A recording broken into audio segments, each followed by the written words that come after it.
ಮನಸೂರೆಗೈಯುವ ಹಸಿರಿನ ಕೇರಳ ಕಂಗೆಟ್ಟು ಹೋಗಿದೆ. ರಾಜ್ಯದ ವಯನಾಡು ಜಿಲ್ಲೆಯ ಚೂರಲ್ಮಲ, ಮುಂಡಕೈ, ನೂಲ್ಪುಳ, ಅತ್ತಮಲ ಗ್ರಾಮಗಳು ನಾಮಾವಶೇಷಗೊಂಡಿವೆ. ಎಲ್ಲಾ ಬಯಲಾಗಿ ಬರೀ ಕೆಸರೇ ತುಂಬಿಕೊಂಡಿದೆ.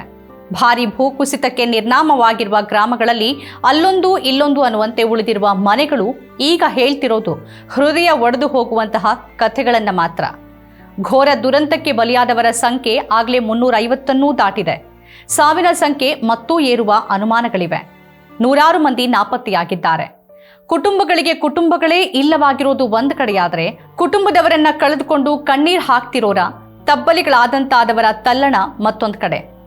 ಯಾಕೆ ಇಂತಹ ಪ್ರಾಕೃತಿಕ ಮುನಿಸು? ಮನುಷ್ಯ ಮಾಡಿಕೊಂಡ ಅಧ್ವಾನಗಳೆಷ್ಟು ಇದಕ್ಕೆ ಹೊಣೆ? ಬದಲಾಗ್ತಿರುವ ಹವಾಮಾನ ತಂದಿರ್ತಿರುವ ಭೀಕರತೆ ಎಂಥದ್ದು? ಈಗಲೂ ಎಚ್ಚರ ವಹಿಸ್ತಾ ಇದ್ರೆ ಬರುವ ದಿನಗಳು ಇನ್ನೂ ಭಯಾನಕ ಆಗ್ಲಿವೆಯಾ? ನೋಡೋಣ. ನಮಸ್ಕಾರ, ಇದು ಅವಲೋಕನ ಕಾರ್ಯಕ್ರಮ.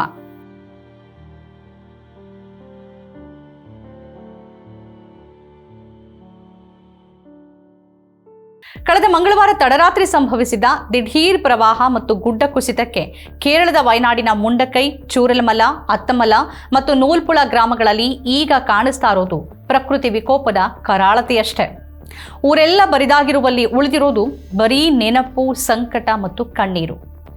ಬಲಿಯಾಗಿ ಹೋಗಿರುವ ನೂರಾರು ಜೀವಗಳು, ನಾಪತ್ತೆಯಾಗಿರುವ ಇನ್ನೂ ನೂರಾರು ಮಂದಿ, ರಾತ್ರಿ ಕಳೆದು ಬೆಳಗಾಗುವಾಗ ಬದುಕೇ ಬದಲಾಗಿ ಛಿದ್ರವಾಗಿ ಹೋದದ್ದನ್ನ ನೆನಿತಾ ರಕ್ಷಣಾ ಶಿಬಿರದ ಒಳಗೆ ಕಂಗೆಟ್ಟು ಕೂತಿರುವ ಸಾವಿರಾರು ಸಂತ್ರಸ್ತರು. ದೇವರ ನಾಡು ದಿಕ್ಕೆಟ್ಟಿದೆ. ಕೇರಳದಲ್ಲಿ ಇಂತಹ ದುರಂತ ಇದೇ ಮೊದಲೇನಲ್ಲ. 2019 ಆಗಸ್ಟ್ 8ರಂದು ಇದೇ ವಯನಾಡ್ ಜಿಲ್ಲೆಯ ಮೇಪಾಡಿ ಸಮೀಪದ ಪೂತುಮಲ ಗ್ರಾಮದ ಸುತ್ತಮುತ್ತ 24 ಗಂಟೆಗಳಲ್ಲಿ 50 ಸೆಂಟಿಮೀಟರ್ ಮಳೆ ಸುರಿದಿತ್ತು. ಪರಿಣಾಮವಾಗಿ ಗ್ರಾಮದಲ್ಲಿ ಭೂಕುಸಿತ ಸಂಭವಿಸಿತ್ತು. ಆ ತೀವ್ರತೆಗೆ 20 ಹೆಕ್ಟೇರ್ನಷ್ಟು ಭೂಮಿ 2 ಕಿಲೋಮೀಟರ್ನಷ್ಟು ದೂರಕ್ಕೆ ಸರಿದಿತ್ತು. 100 ಎಕರೆ ಚಹಾ ತೋಟ ಕೊಚ್ಚಿ ಹೋಗಿತ್ತು. ಆಗ 17 ಮಂದಿ ಬಲಿಯಾಗಿದ್ರು. ಪೂತುಮಲ ಭೂಕುಸಿತದ ನೆನಪಿನ್ನೂ ಕಾಡ್ತಾ ಇರುವಾಗಲೇನೆ ಈಗ ವಯನಾಡ್ನಲ್ಲಿ ಮತ್ತೊಂದು ದುರಂತ ಸಂಭವಿಸಿದೆ. ನೂರಾರು ಜೀವಗಳನ್ನ ಬಲಿ ಪಡ್ಕೊಂಡಿದೆ. ಕರಾಳ ಚಿತ್ರಗಳನ್ನ ಕೇರಳದ ನೆಲದಲ್ಲಿ ಬಹುಕಾಲ ಉಳಿಸಿ ಬಿಡುವ ದುರಂತ ಇದಾಗಿದೆ. ಇನ್ನು ಪ್ರವಾಹದ ವಿಚಾರವನ್ನು ನಾವು ಗಮನಿಸಿದ್ರೆ, ಕೇರಳದಲ್ಲಿ ಕರಾಳ ನೆನಪಾಗಿ ಉಳಿದಿರೋದು 2018ರ ದುರಂತ. 2018ರ ಆಗಸ್ಟ್ 14ರಿಂದ 19ರವರೆಗೆ ಕೇರಳದಲ್ಲಿ ಸುರಿದ ಭಾರೀ ಮಳೆಗೆ 14 ಜಿಲ್ಲೆಗಳ ಪೈಕಿ 13 ಜಿಲ್ಲೆಗಳಲ್ಲಿ ಉಂಟಾದ ಪ್ರವಾಹಕ್ಕೆ 480ಕ್ಕೂ ಹೆಚ್ಚಿನ ಜನ ಪ್ರಾಣ ಕಳೆದುಕೊಂಡಿದ್ರು. 1924ರ ಮಹಾಪೂರದ ನಂತರ ಕೇರಳ ಕಂಡಿದ್ದ ಭೀಕರ ಪ್ರವಾಹ ಸ್ಥಿತಿ ಅದಾಗಿತ್ತು. ವಯನಾಡ್ ದುರಂತಕ್ಕೆ ಕಾರಣಗಳೇನು? ದಕ್ಷಿಣ ಏಷ್ಯಾದ ಅರಬ್ಬಿ ಸಮುದ್ರ ತೀವ್ರವಾಗಿ ಬಿಸಿ ಆಗ್ತಾ ಇದೆ.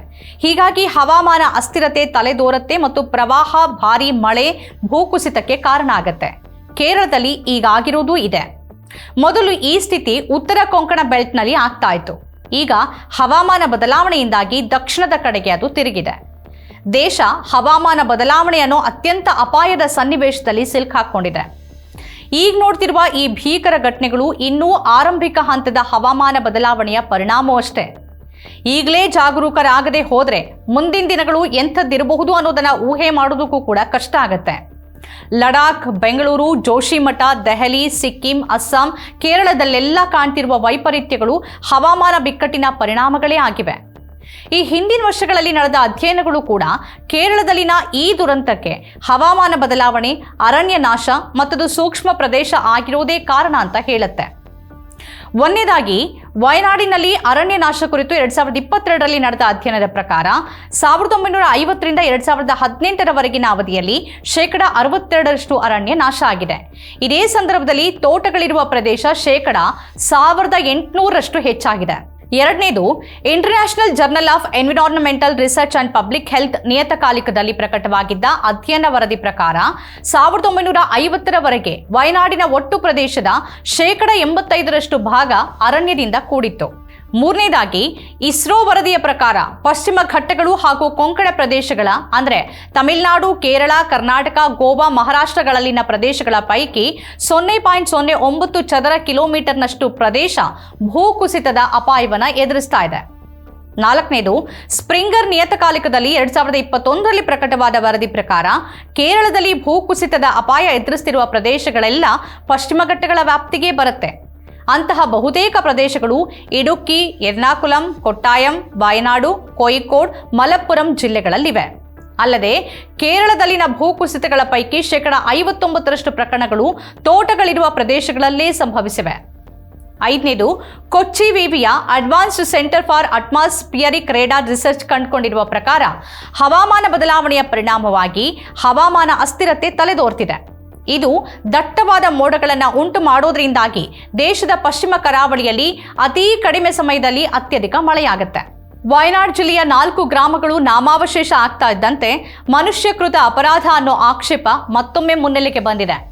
ಪಶ್ಚಿಮ ಘಟ್ಟಗಳ ರಕ್ಷಣೆಗಾಗಿ 2011ರಲ್ಲಿ ಮಾಧವ್ ಗಾಡ್ಗೀಳ್ ಸಮಿತಿ ಸಲ್ಲಿಸಿದ್ದ ವರದಿಯನ್ನ ನಿರ್ಲಕ್ಷ್ಯ ಮಾಡಿದ್ದೇ ಈ ಘೋರ ದುರಂತಕ್ಕೆ ಕಾರಣ ಅಂತ ಹೇಳಲಾಗ್ತಿದೆ. ಪರಿಸರ ಸೂಕ್ಷ್ಮ ವಲಯ ಅಂತ ಗುರುತಿಸಲಾದ ಪ್ರದೇಶಗಳಲ್ಲಿ ಕಲ್ಲು ಗಣಿಗಾರಿಕೆ, ಕ್ವಾರಿಗಳಿಗೆ ಅವಕಾಶ ನೀಡದಿರುವಂತೆ ಗಾಡ್ಗೀಳ್ ವರದಿಯಲ್ಲಿ ಸೂಚಿಸಲಾಗಿತ್ತು.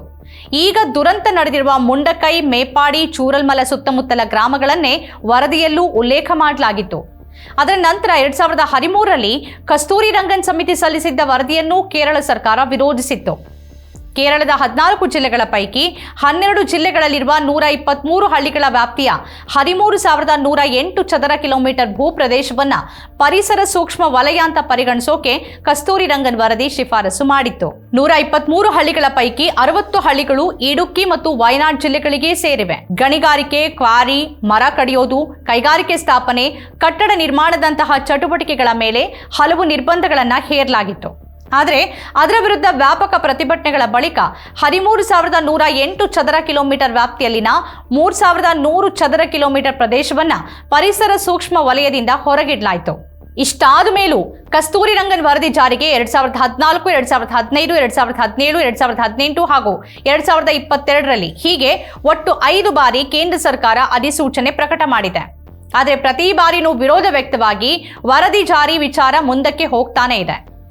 ಇಸ್ರೋ ಅಂಗಸಂಸ್ಥೆ ರಾಷ್ಟ್ರೀಯ ದೂರ ಸಂವೇದಿ ಕೇಂದ್ರ ಸಿದ್ಧಪಡಿಸಿರುವ ದೇಶದ ಭೂಕುಸಿತ ನಕ್ಷೆಯಲ್ಲಿ 17 ರಾಜ್ಯಗಳು ಮತ್ತು 2 ಕೇಂದ್ರಾಡಳಿತ ಪ್ರದೇಶಗಳಲ್ಲಿನ ಭೂಕುಸಿತ ಸಂಭವಿಸಿರುವ ಮತ್ತು ಅಂತಹ ಸಾಧ್ಯತೆ ಇರುವ ಜಿಲ್ಲೆ ಮತ್ತು ನಿರ್ದಿಷ್ಟ ಸ್ಥಳಗಳನ್ನು ಗುರುತಿಸಲಾಗಿದೆ. ಅದರ ಪ್ರಕಾರ ಭೂಕುಸಿತದ ಅಪಾಯ ಎದುರಿಸುತ್ತಿರುವ ಜಿಲ್ಲೆಗಳು 147. ಈ ಪಟ್ಟಿಯಲ್ಲಿ ಕೇರಳದ ಎಲ್ಲ ಜಿಲ್ಲೆಗಳು ಇವೆ. ಪ್ರತಿಕೂಲ ಹವಾಮಾನ, ಅಕಾಲಿಕ ಹಾಗೂ ಅಸಮರ್ಪಕ ಮಳೆ, ಅತಿಯಾದ ಮಾನವನ ಹಸ್ತಕ್ಷೇಪ ಭೂಕುಸಿತಕ್ಕೆ ಕಾರಣ. ಕಳೆದ 20 ವರ್ಷಗಳ ದಾಖಲೆಗಳ ಪ್ರಕಾರ ದೇಶದ ದಕ್ಷಿಣ ರಾಜ್ಯಗಳಲ್ಲಿ ಭೂಕುಸಿತ ಪ್ರಮಾಣ ಹೆಚ್ಚಿದೆ. 2015ರಿಂದ 2022ರವರೆಗೆ ದೇಶದಲ್ಲಿ ಸಂಭವಿಸಿದ ಭೂಕುಸಿತ ಪ್ರಕರಣಗಳು 3,782. ಇವುಗಳಲ್ಲಿ ಕೇರಳ 1ರಲ್ಲೇ ಸಂಭವಿಸಿದ ಪ್ರಕರಣಗಳು 2,239. ದೇಶದ ಒಟ್ಟು ಭೂ ಪ್ರದೇಶದ 4.3% ಭೂಮಿ ಅಪಾಯದಲ್ಲಿದೆ. ಜಿಯೋಲಾಜಿಕಲ್ ಸರ್ವೆ ಆಫ್ ಇಂಡಿಯಾ ಪ್ರಕಾರ ಯಾವಾಗ ಬೇಕಾದರೂ ಭೂಮಿ ಕುಸಿಯಬಹುದಾದ ಅಪಾಯ ಹೆಚ್ಚಿರುವ ಪ್ರದೇಶಗಳು: 1. ಅರುಣಾಚಲ ಪ್ರದೇಶ 71,000 ಚದರ ಕಿಲೋಮೀಟರ್. ನಂತರದ್ದು ಹಿಮಾಚಲ ಪ್ರದೇಶ 42,000 ಚದರ ಕಿಲೋಮೀಟರ್. ಲಡಾಖ್ 40,000 ಚದರ ಕಿಲೋಮೀಟರ್. ಉತ್ತರಾಖಂಡ್ 39,000 ಚದರ ಕಿಲೋಮೀಟರ್. ಕರ್ನಾಟಕ 31,000 ಚದರ ಕಿಲೋಮೀಟರ್. ಹವಾಮಾನ ಬದಲಾವಣೆ ದೇಶದಲ್ಲಿ ತೀವ್ರವಾದ ಹವಾಮಾನ ವೈಪರೀತ್ಯಗಳಿಗೆ ಕಾರಣ ಆಗ್ತಾ ಇದೆ. ಹವಾಮಾನ ವೈಪರೀತ್ಯದ ಕೆಲವು ವಿದ್ಯಮಾನಗಳನ್ನು ನಾವು ಗಮನಿಸೋದಾದ್ರೆ, ಮೊದಲನೇದಾಗಿ ದೆಹಲಿಯಲ್ಲಿ ಬಿಸಿಗಾಳಿ, ಪ್ರವಾಹ, ವಾರಗಳ ಕಾಲ ತೀವ್ರ ತಾಪಮಾನದ ನಂತರ ಜೂನ್ನಲ್ಲಿ ಧಾರಾಕಾರ ಮಳೆ ಆಯಿತು. ದೆಹಲಿ ವಿಮಾನ ನಿಲ್ದಾಣದ ಮೇಲ್ಛಾವಣಿ ಕುಸಿತು. ಮೊನ್ನೆ ಜುಲೈ 27ನೇ ತಾರೀಕು 3 ವಿದ್ಯಾರ್ಥಿಗಳು ನೆಲಮಾಳಿಗೆಯೊಂದರಲ್ಲಿ ನೀರು ನುಗ್ಗಿದ ಪರಿಣಾಮವಾಗಿ ಅದರಲ್ಲಿ ಮುಳುಗಿ ಸಾವನ್ನಪ್ಪಿದ್ರು. 2ನೇದು ಅಸ್ಸಾಂನಲ್ಲಿನ ಪ್ರವಾಹ ಪರಿಸ್ಥಿತಿ. ಈಶಾನ್ಯ ರಾಜ್ಯ ಅಸ್ಸಾಂನಲ್ಲಿ ಹಲವಾರು ನದಿಗಳಲ್ಲಿ ಪ್ರವಾಹ ತಲೆದೋರ್ತು. ಭೂಕುಸಿತ ಆಯಿತು. ಕನಿಷ್ಠ 79 ಜನ ಸಾವಿಗೀಡಾದ್ರು. ಸಾವಿರಾರು ಜನ ಸ್ಥಳಾಂತರಗೊಳ್ಳಬೇಕಾಯಿತು. ರಾಜ್ಯದ ಕಾಜಿರಂಗ ರಾಷ್ಟ್ರೀಯ ಉದ್ಯಾನವನ ಕೂಡ ಮುಳುಗಿದೆ. 3ನೇದು ದಕ್ಷಿಣ ಭಾರತದಲ್ಲಿ ಚಂಡಮಾರುತ. ಕಳೆದ ವರ್ಷಾಂತ್ಯದಲ್ಲಿ ತೀವ್ರ ಚಂಡಮಾರುತ ಭಾರತದ ಆಗ್ನೇಯ ಕರಾವಳಿಯನ್ನ ಅಪ್ಪಳಿಸಿತು. ತಮಿಳುನಾಡು ರಾಜ್ಯದಲ್ಲಿ ಸುರಿದ ನಿರಂತರ ಮಳೆಯಿಂದಾಗಿ ಜನವಸತಿ ಪ್ರದೇಶಗಳು, ರಸ್ತೆಗಳು ಮತ್ತು ರೈಲು ಮಾರ್ಗಗಳು ಜಲಾವೃತಗೊಂಡವು. ಕನಿಷ್ಠ 31 ಮಂದಿ ಸಾವನ್ನಪ್ಪಿದ್ರು. 4ನೇದು ಹಿಮಾಲಯದಲ್ಲಿ ಅನಾಹುತ. 2023ರ ಅಕ್ಟೋಬರ್ನಲ್ಲಿ ಹಿಮಾಲಯದಲ್ಲಿ ಹಿಮನದಿ ಉಕ್ಕಿ ಹರಿದು 50 ವರ್ಷಗಳಲ್ಲೇ ಕಂಡಿರದ ಭೀಕರ ಪ್ರವಾಹಕ್ಕೆ 179 ಮಂದಿ ಬಲಿಯಾದರು. 5ನೇದು ಉತ್ತರಾಖಂಡದಲ್ಲಿ ಭೂಕುಸಿತ. 2021ರ ಫೆಬ್ರವರಿಯಲ್ಲಿ ಉತ್ತರಾಖಂಡದಲ್ಲಿ ಸಂಭವಿಸಿದ ಭೂಕುಸಿತ 200ಕ್ಕೂ ಹೆಚ್ಚು ಜನರನ್ನ ಬಲಿ ತೆಗೆದುಕೊಳ್ತು. ಹಠಾತ್ ಪ್ರವಾಹ ಆಯಿತು. 2 ಜಲವಿದ್ಯುತ್ ಸ್ಥಾವರಗಳು ಕೊಚ್ಚಿ ಹೋದವು. 6ನೇದು ಮುಂಬೈ ಬಳಿ ಭೂಕುಸಿತ. 2023ರ ಜುಲೈನಲ್ಲಿ ಭೂಕುಸಿತದಿಂದಾಗಿ ಮುಂಬೈ ಸಮೀಪದ ಹಳ್ಳಿಯೊಂದರಲ್ಲಿ ಹಲವಾರು ಮನೆಗಳು ನೆಲಸಮವಾದವು. ಕನಿಷ್ಠ 27 ಮಂದಿ ಸಾವನ್ನಪ್ಪಿದ್ರು. ಇನ್ನು ಉತ್ತರ ಕನ್ನಡ ಜಿಲ್ಲೆಯ ಅಂಕೋಲಾ ತಾಲೂಕಿನ ಶೀರೂರು ಗುಡ್ಡ ಕುಸಿತ 11 ಮಂದಿಯನ್ನ ಬಲಿ ತೆಗೆದುಕೊಂಡಿದೆ. ಇದು ರಾಜ್ಯದ ಕರಾವಳಿ ಮತ್ತು ಮಲೆನಾಡಿನ ಜನರಲ್ಲಿ ಮತ್ತೊಮ್ಮೆ ಭೂಕುಸಿತದ ಕರಾಳತೆಯ ನೆನಪುಗಳನ್ನು ಎಬ್ಬಿಸಿದೆ.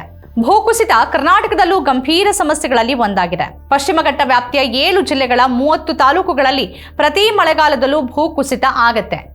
ಕೆಲವು ಭೀಕರ ದುರಂತಗಳನ್ನು ನಾವು ಗಮನಿಸೋದಾದ್ರೆ 2009ರಲ್ಲಿ ಕಾರವಾರದ ಕಡವಾಡ ಸಮೀಪ ಸಂಭವಿಸಿದ ಭೂಕುಸಿತವೇ ರಾಜ್ಯದ ಪಶ್ಚಿಮ ಘಟ್ಟ ಪ್ರದೇಶದಲ್ಲಿನ ಈ ಶತಮಾನದ ಮೊದಲ ಭೂಕುಸಿತ ಅಂತ ಹೇಳಲಾಗತ್ತೆ. 2018ರಲ್ಲಿ ಇಡೀ ರಾಜ್ಯವನ್ನೇ ನಡುಗಿಸಿದ ಭೂಕುಸಿತ ಕೊಡಗಿನಲ್ಲಿ ನಡೆಯಿತು. 20 ಮಂದಿ ಸಾವಿಗೀಡಾಗಿ 18,000 ಜನ ನೆಲೆಯನ್ನ ಕಳೆದುಕೊಂಡ್ರು. ಕರ್ನಾಟಕದಲ್ಲಿ ಭೂಕುಸಿತದ ಅಪಾಯ ಇರುವ ಜಿಲ್ಲೆಗಳು ಮತ್ತು ತಾಲೂಕುಗಳು ಯಾವ್ದ್ಯಾವ್ದು ಅಂತ ನೋಡಿದ್ರೆ, ಉತ್ತರ ಕನ್ನಡ ಜಿಲ್ಲೆಯಲ್ಲಿ ಅಂಕೋಲಾ, ಹೊನ್ನಾವರ, ಕಾರವಾರ, ಕುಮಟಾ, ಸಿದ್ದಾಪುರ, ಶಿರಸಿ, ಜೋಯಿಡಾ, ಯಲ್ಲಾಪುರ ಮತ್ತು ಭಟ್ಕಳ. ಶಿವಮೊಗ್ಗ ಜಿಲ್ಲೆಗೆ ಬಂದ್ರೆ ಹೊಸನಗರ, ಸಾಗರ ಮತ್ತು ತೀರ್ಥಹಳ್ಳಿ. ಉಡುಪಿ ಜಿಲ್ಲೆಗೆ ಬಂದ್ರೆ ಹೆಬ್ರಿ, ಬೈಂದೂರು, ಕಾರ್ಕಳ ಮತ್ತು ಕುಂದಾಪುರ. ಚಿಕ್ಕಮಗಳೂರು ಜಿಲ್ಲೆ ಕಡೆಗೆ ಹೋದ್ರೆ ಚಿಕ್ಕಮಗಳೂರು, ಮೂಡಿಗೆರೆ, ನರಸಿಂಹರಾಜಪುರ, ಶೃಂಗೇರಿ. ದಕ್ಷಿಣ ಕನ್ನಡ ಜಿಲ್ಲೆಗೆ ಬಂದ್ರೆ ಬೆಳ್ತಂಗಡಿ, ಬಂಟ್ವಾಳ, ಮಂಗಳೂರು, ಕಡಬ, ಸುಳ್ಯ ಮತ್ತು ಪುತ್ತೂರು. ಕೊಡಗು ಜಿಲ್ಲೆಗೆ ಬಂದ್ರೆ ಮಡಿಕೇರಿ, ಸೋಮವಾರಪೇಟೆ ಮತ್ತು ವಿರಾಜಪೇಟೆ. ಕರ್ನಾಟಕದಲ್ಲಿನ ಭೂಕುಸಿತ ಪ್ರಕರಣಗಳನ್ನು ನೋಡೋದಾದ್ರೆ 2016ರಲ್ಲಿ 125 ಪ್ರಕರಣಗಳು ಆಗಿತ್ತು. 2017ರಲ್ಲಿ 219 ಪ್ರಕರಣಗಳು. 2018ರಲ್ಲಿ 462 ಪ್ರಕರಣ, 26 ಮಂದಿ ಇಲ್ಲಿ ಸಾವನ್ನಪ್ಪಿದ್ರು. 2019ರಲ್ಲಿ 161 ಪ್ರಕರಣ ಆಗಿತ್ತು, 10 ಸಾವಾಗಿತ್ತು. 2020ರಲ್ಲಿ 264 ಪ್ರಕರಣ ಆಗಿತ್ತು, 7 ಸಾವಾಗಿತ್ತು. 2021ರಲ್ಲಿ 66 ಪ್ರಕರಣ, 1 ಸಾವಾಗಿದೆ. ಭೂಕುಸಿತಕ್ಕೆ ಕಾರಣ ಏನು ಅಂತ ನಾವು ನೋಡೋದಾದ್ರೆ, ಮೊದಲನೇದಾಗಿ ಬೆಟ್ಟಗಳಲ್ಲಿನ ಗಣಿಗಾರಿಕೆ ಮತ್ತು ಗುಡ್ಡ ಕೊರೆತ. ಎರಡನೇದು ಕಲ್ಲು ಗಣಿಗಳಲ್ಲಿನ ಸ್ಫೋಟ. ಮೂರನೇದು ಅವೈಜ್ಞಾನಿಕ ಅಭಿವೃದ್ಧಿ ಕಾಮಗಾರಿಗಳು. ನಾಲ್ಕನೇದು ಅರಣ್ಯ ನಾಶ ಮತ್ತು ಅದರಿಂದ ಉಂಟಾಗುವ ಭೂ ಸವಕಳಿ. ಐದನೇದು ನೀರಿನ ಸಹಜ ಹರಿವಿಗೆ ಒಡ್ಡಲಾಗುವ ತಡೆ. ಆರನೇದು ದಿಢೀರ್ ಸೃಷ್ಟಿಯಾಗುವ ಪ್ರವಾಹ. ಏಳನೇದು ಭಾರೀ ಮಳೆ ಮತ್ತು ದೀರ್ಘಾವಧಿ ಮಳೆ. ಎಂಟನೇದು ಮಣ್ಣಿನ ರಚನೆಯಂಥ ಭೂವಿಜ್ಞಾನದ ಕಾರಣಗಳು. ಅಭಿವೃದ್ಧಿ ಹೆಸರಲ್ಲಿನ ಅವೈಜ್ಞಾನಿಕ ಕ್ರಮಗಳು ಭೂಕುಸಿತಗಳಿಗೆ ಕಾರಣ ಆಗುತ್ತೆ. ಉದಾಹರಣೆಗೆ ಕೊಡಗಿನಂಥ ಕಡೆಗಳಲ್ಲಿ ಎಲ್ಲೆಂದರಲ್ಲಿ ನಾಯಿ ಕೊಡೆಗಳಂತೆ ರೆಸಾರ್ಟ್ಗಳು, ಹೋಮ್ ಸ್ಟೇಗಳ ನಿರ್ಮಾಣ, ಬೆಟ್ಟ, ಗುಡ್ಡ, ಅರಣ್ಯ, ಹೊಳೆಯ ಪ್ರದೇಶಗಳನ್ನೆಲ್ಲ ಮೋಜು ಮಸ್ತಿಗೆ ಬೇಕಾಗುವಂತೆ ಬಳಸ್ಕೊಳ್ತಿರೋದರ ಪರಿಣಾಮ ನೆಲದ ಮೇಲೆ ವ್ಯತಿರಿಕ್ತ ಪರಿಣಾಮಕ್ಕೆ ಎಡೆ ಮಾಡಿಕೊಡುತ್ತೆ. ಹೋಮ್ ಸ್ಟೇಗಳ ಆಶಯನೇ ಒಂದು, ಅವುಗಳ ಈಗಿನ ಸ್ವರೂಪವೇ ಮತ್ತೊಂದು. ಪ್ರವಾಸಕ್ಕೆ ಹೋದವರು ಆ ಊರಿನ ಸಂಸ್ಕೃತಿ, ಆಹಾರ ಪದ್ಧತಿಯನ್ನ ತಿಳಿಯೋಕೆ ಅಲ್ಲಿನ ಮನೆಯೊಂದರಲ್ಲಿ ವಾಸ್ತವ್ಯ ಇದ್ದು ಊಟೋಪಚಾರವನ್ನ ಸವಿಬೇಕು ಅನ್ನೋ ಪರಿಕಲ್ಪನೆ ಈಗ ಮಾಯವಾಗಿದೆ. ಅವೀಗ ದುಡ್ಡು ಮಾಡುವ ದಾರಿಯಾಗಿ ಅಕ್ರಮ ಚಟುವಟಿಕೆಗಳಿಗೂ ಬಳಕೆ ಆಗ್ತಿರೋದು ರಹಸ್ಯವಾಗೇನೂ ಉಳಿದಿಲ್ಲ. ಕೊಡಗು, ಚಿಕ್ಕಮಗಳೂರು, ಉತ್ತರ ಕನ್ನಡ, ಉಡುಪಿ, ದಕ್ಷಿಣ ಕನ್ನಡ ಜಿಲ್ಲೆಗಳಲ್ಲಿ ಹೋಮ್ ಸ್ಟೇಗಳ ಸಂಖ್ಯೆ ಹೆಚ್ಚುತ್ತಾನೇ ಇದೆ. ಎಲ್ಲಾ ನಿಯಮಗಳನ್ನು ಗಾಳಿಗೆ ತೂರಲಾಗಿದ್ದು ಹೆಚ್ಚಿನವು ಅನಧಿಕೃತ ಹೋಮ್ ಸ್ಟೇಗಳೇ ಆಗಿವೆ ಅನ್ನತ್ತೆ ವರದಿಗಳು. ಅನೇಕ ಹೋಮ್ ಸ್ಟೇಗಳು ಒತ್ತುವರಿ ಜಾಗದಲ್ಲೇ ನಿರ್ಮಾಣವಾಗಿರುತ್ತೆ ಅಂತಾನು ಹೇಳಲಾಗತ್ತೆ. ವಿವಿಧ ನಿರ್ಮಾಣ ಕಾಮಗಾರಿಗಳಿಗಾಗಿ ಭಾರೀ ಯಂತ್ರಗಳ ಬಳಕೆಯಿಂದ ಮಣ್ಣು ಸಡಿಲಗೊಳ್ಳೋದು, ಭೂ ಪರಿವರ್ತನೆ ಸಂದರ್ಭದಲ್ಲಿ ಸರ್ಕಾರ ತೋರಿಸುವ ನಿರ್ಲಕ್ಷ್ಯ, ಪರಿಸರದ ಬಗ್ಗೆ ಕಾಳಜಿನೇ ಇಲ್ಲವಾಗಿರೋದು ಇವೆಲ್ಲವೂ ಭೂಮಿಯನ್ನ ದುರ್ಬಲಗೊಳಿಸುತ್ತವೆ. ಹವಾಮಾನ ಬದಲಾವಣೆಯ ಬಗ್ಗೆ ವಿದ್ಯಾರ್ಥಿನಿಯೊಬ್ಬಳು ಕೇಳಿದ ಗಂಭೀರ ಪ್ರಶ್ನೆಗೆ ದೇಶದ ಪ್ರಧಾನಿ, ಹವಾಮಾನ ಬದಲಾಗಿಲ್ಲ, ನಮಗೆ ವಯಸ್ಸಾದಂತೆ ಚಳಿ ಸೆಕೆಯನ್ನ ತಡೆದುಕೊಳ್ಳುವ ಸಾಮರ್ಥ್ಯ ಕಡಿಮೆ ಆಗತ್ತೆ ಅಂತ ಹೇಳಿದ್ರೆ ನಮ್ಮ ಸರ್ಕಾರ ಈ ಗಂಭೀರ ಸಮಸ್ಯೆ ಬಗ್ಗೆ ಅದೆಷ್ಟು ಗಂಭೀರವಾಗಿದೆ ಅಂತ ಇಡೀ ಜಗತ್ತು ತಿಳಿದುಕೊಳ್ಳುತ್ತೆ. ಇನ್ನಾದ್ರೂ ಈಗಲಾದ್ರೂ ಎಚ್ಚೆತ್ತುಕೊಳ್ಳದೆ ಹೋದ್ರೆ, ರಾಜಕೀಯವನ್ನ ಬದಿಗಿಟ್ಟು ಪರಿಸರ ಮತ್ತು ಭೂಮಿಯ ಕಾಳಜಿಯನ್ನ ವಹಿಸದೆ ಹೋದ್ರೆ ಪ್ರಕೃತಿನೇ ಲಯಕಾರಕವಾಗಿ ಬದಲಾಗತ್ತೆ. ಆಗ ಕ್ಷಮೆನೂ ಇರುವುದಿಲ್ಲ, ರಕ್ಷಣೆನೂ ಇರುವುದಿಲ್ಲ, ಕಾಲ ಮಿಂಚಿ ಹೋಗಿರುತ್ತೆ. ಇದು ಈಗಿನ ವಿಶೇಷ. ಈ ರೀತಿಯ ಬೇರೆ ಬೇರೆ ವಿಶೇಷ ಕಾರ್ಯಕ್ರಮಗಳನ್ನು ತಾವು ನೋಡಬೇಕಾದ್ರೆ ನಮ್ಮ ಚಾನೆಲ್ ಸಬ್ಸ್ಕ್ರೈಬ್ ಮಾಡಿ. ಹಾಗೆಯೇ ಈ ಕಾರ್ಯಕ್ರಮದ ಬಗ್ಗೆ ತಮ್ಮ ಅನಿಸಿಕೆ, ಅಭಿಪ್ರಾಯಗಳಿದ್ರೆ ಕಮೆಂಟ್ ಮುಖಾಂತರ ತಿಳಿಸಿ. ನಮಸ್ಕಾರ.